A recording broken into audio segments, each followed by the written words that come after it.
Here's why many black people become angry at those of us who tells the truth. It's because the minds of many black people have been conditioned to limit their thinking to only information provided by the white society.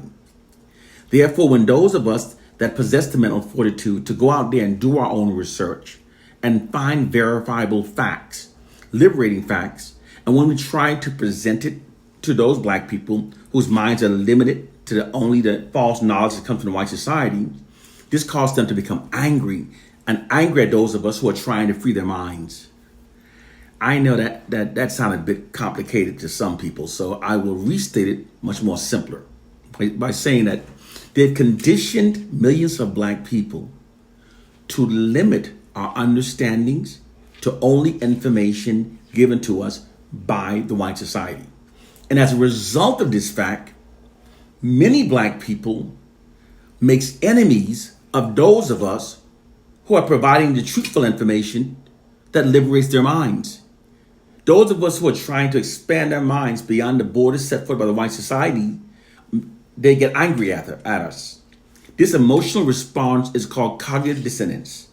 But as long as black people limit our mindset to only information that we receive from the white society, we will remain mentally enslaved by the white society. Because oppressors never provide liberating knowledge to the oppressed. Because logically, it would be against their own interest to do so.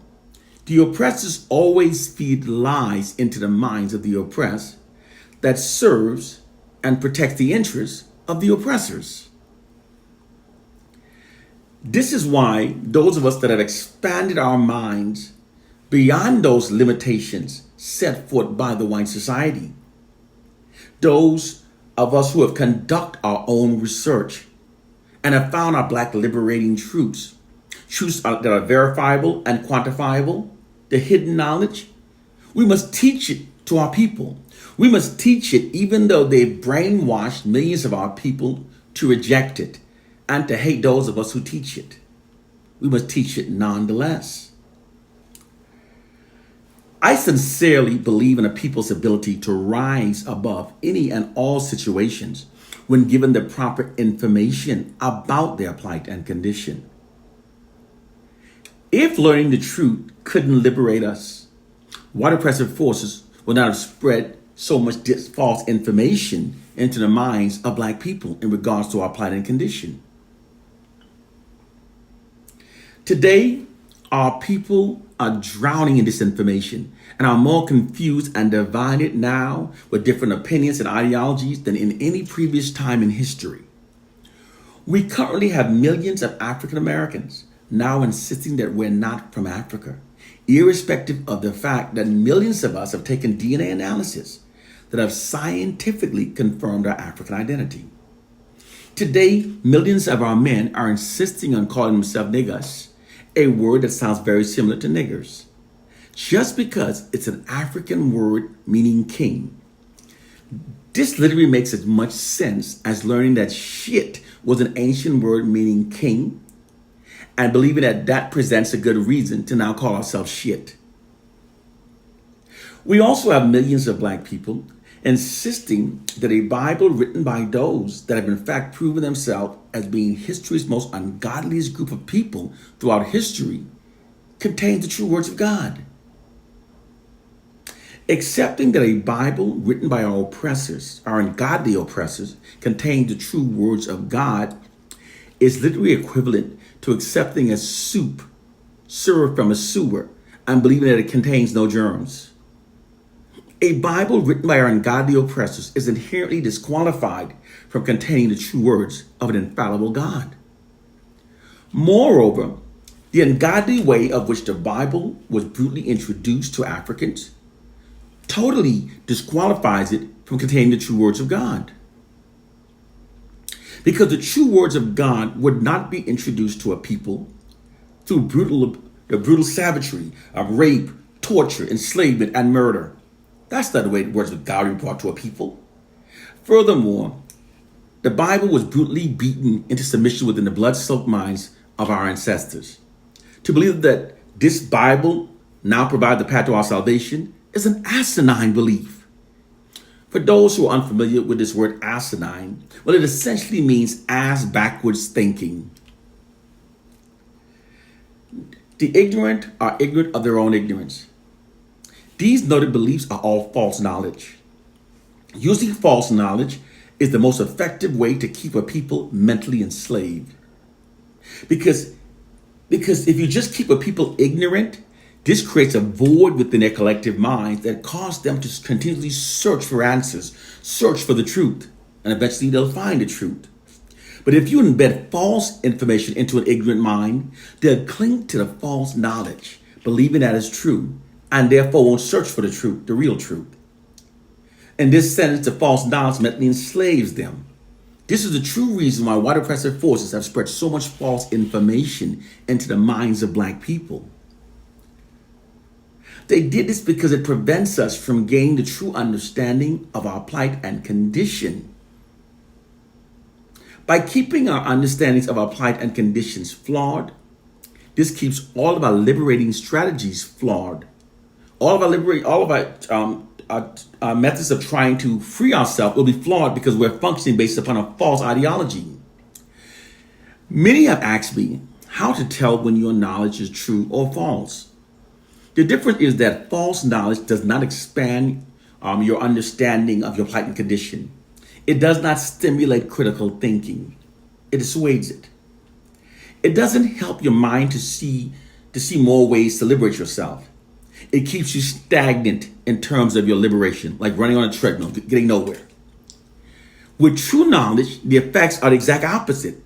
True knowledge expands the mind's understanding of your plight and condition.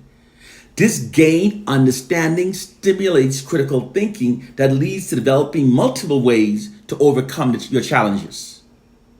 And a mind once expanded to a greater radius by learning the truth never returns to a smaller size because the truth won't allow it to. Once the truth has been seen, it cannot be unseen. Once it's been heard, it cannot be unheard. Therefore, the truth is literally like a virus to the system that relies upon lies, the system of white supremacy that relies on lies.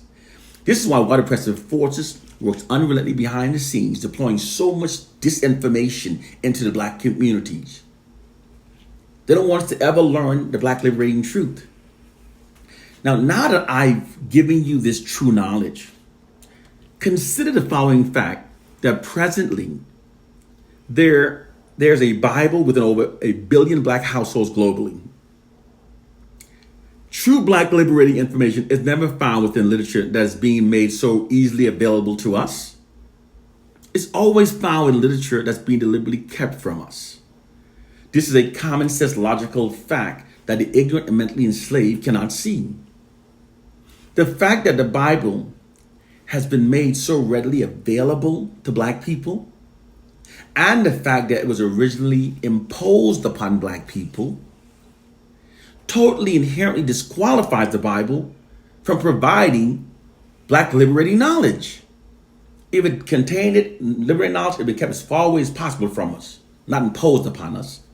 True black liberation comes from learning of the true hidden social sciences that are being secretly deployed unrelentingly for maintaining white social dominance over black people. The number one social science tactic that white society deploys against black people is called information warfare. Those who control the information that are fed into society are able to shape the perception of reality as they want it to be seen. Because the white society exclusively controls all of the official information that are repeatedly fed into our society, they constantly feed false information into a society that serves their system of white supremacy. First, here's how information warfare is used for maintaining white social dominance and white social capital over black people. A social science fact is that all societies function based upon the information that are fed into the society. As a means of maintaining white social capital and white social dominance over black people, white propagandists systematically feeds false information into the society that falsely exalts whites and falsely marginalizes black people. This creates and sustains false assumptions within society that both directly, and indirectly aids in maintaining white social dominance over black people. More specifically, this creates social norms that affects hiring, firing, promotions, retentions, loan approval, and even criminal sentencing practices in ways that aids in maintaining white social dominance over the black population. To summarize this much more simply, white nations are falsely scripted to exalt whites and to marginalize black people. These repeated false information keeps a society functioning in ways that sustains the white nation's social capital and social dominance over its black population. Now, here's how information warfare is being used to manipulate the minds of black people to think in ways that serves and protects the interests of the white society. Within this latter scenario, information warfare is an offensive psychological warfare tactic wherein which false information is systematically fed to the targeted population without their awareness. They are fed disinformation that are designed to make the targeted population think and behave in ways that are against their own interests and instead in ways that serve the interests of those that are conducting the information warfare. Information warfare is very effective because a society functions based upon the information that are fed into a society. People function based upon information they receive about themselves. Black people are in fact the unknowing targets of the most elaborate deployed information warfare in history. White social scientists determined that an aggravating core factor for the 1960s unprecedented unified black protests was an elevated and unifying black collective self-esteem brought on by the emergence of that decade's Black Pride movement. They therefore logically determined that they could subdue and suppress unified black protests by deploying information warfare that keeps the black population's collective self-esteem very low. It's the true reason why the white society presently keeps black people believing only the fraudulent worst about ourselves. It's designed to keep our collective self-esteem lows, which prevents us from unifying against the white society. All information that we receive from white sources have been distorted to meet this objective. The objective of keeping our collective self-esteem low. Because when the oppressor made self-loathing, we're much more easier to control. Is how they prevent unified black protests against the white society. To hold a people in oppression, you have to convince them first that they're supposed to be oppressed. That's a quote from John Henry Clark. It's achieved by keeping black people believing only the fraudulent, worst possible narratives about ourselves. This is why most black populations are unaware of the hidden fact that the U.S. largest recipients of welfare, largest benefactors of affirmative action, the group that commits most violent crimes, and the group that has killed more cops throughout history have in fact been Caucasians. And the other hidden reality is that most inventions that have revolutionized the world were either in fact invented by black people or were directly inspired by early inventions invented by black people. We're not hearing these narratives because they're against the perception management system that's designed to keep us believing less about ourselves. Because the white society writes our narratives, they've negatively distorted our narratives to condition us to perceive ourselves through a false identity that serves the white society. To our detriment, there's even more. To subliminally embed the myth that we are inherently inferior to whites and that slavery benefited us. To embed it into our minds, the white society miseducates black people to believe that Africans were illiterate and uncivilized before the Europeans invaded. Therefore, we have no significant history that predates the Europeans' invasion of Africa. This is still being taught in our schools. However, the narrative that Africans were illiterate and uncivilized before the Europeans invaded is totally untrue. The hidden reality is that Africans introduced science, writing, math, and philosophy to Europeans, to the world. The world's oldest university, library, manuscript, encyclopedia, human prosthetic, mathematical tools, medical journals, and the oldest, longest standing kingdom are all in fact located in Africa. Africans invented the wheel, paper, the calendar, the concept of 24 hours in a day. Africans are the first to build in stone and to smelt metal. The world's largest wall ever built is not the Great Wall of China. It's actually the Great Wall of Benin, located in Nigeria. It was 4 times longer than the Great Wall of China and is even recognized by the Guinness Book of Records as the largest wall ever built. It is in fact the largest earthwork to be carried out prior to the mechanical era. That's the great people we come from. The narrative that Africans were illiterate and uncivilized before the Europeans invaded is totally untrue. Furthermore, long before the Europeans invaded Africa, it was Africans, when we call ourselves Moors, that civilized Europe. Africans also introduced hygienic practices such as shaving, the use of toothpaste, perfumes, fragrance oil, and deodorants, and even introduced the daily bath to Europeans. These facts are deliberately omitted from our history books and our movies and our TV shows because they refuse to admit the white superiority, and their objective is to keep black people believing lesser about ourselves. The white society also feeds us disinformation in regards to slavery. White historians rewrote the history of the African slave trade to favor themselves. Their revision intentionally makes the white invaders appear more humane throughout history by shifting the blame of slavery more greatly upon Africans, by stating that most enslaved Africans were sold away and fairly purchased. But critically think and ask yourself this question. If Africans owned all of the gold, diamonds, oils, minerals, and natural resources, and Western money had no value whatsoever in Africa, how then was it possible that most of these slaves were fairly purchased? And why wouldn't the greedy white invaders maximize their profit by using their weaponry advantage of guns and cannons to steal most of the enslaved Africans? When you critically think, apply common sense, rather than allowing the white society to tell you what to think, you will see clearly, it becomes quite clear that most of our enslaved ancestors were not fairly purchased. That's a false ideology embedded into our minds by the white society. The white society feeds us disinformation that are designed to make us think in ways that are against our own interests and that instead serve the interests of the white society. And those who don't critically think never realize their mental change. Here's more disinformation that they fed into our minds through their monopoly over information.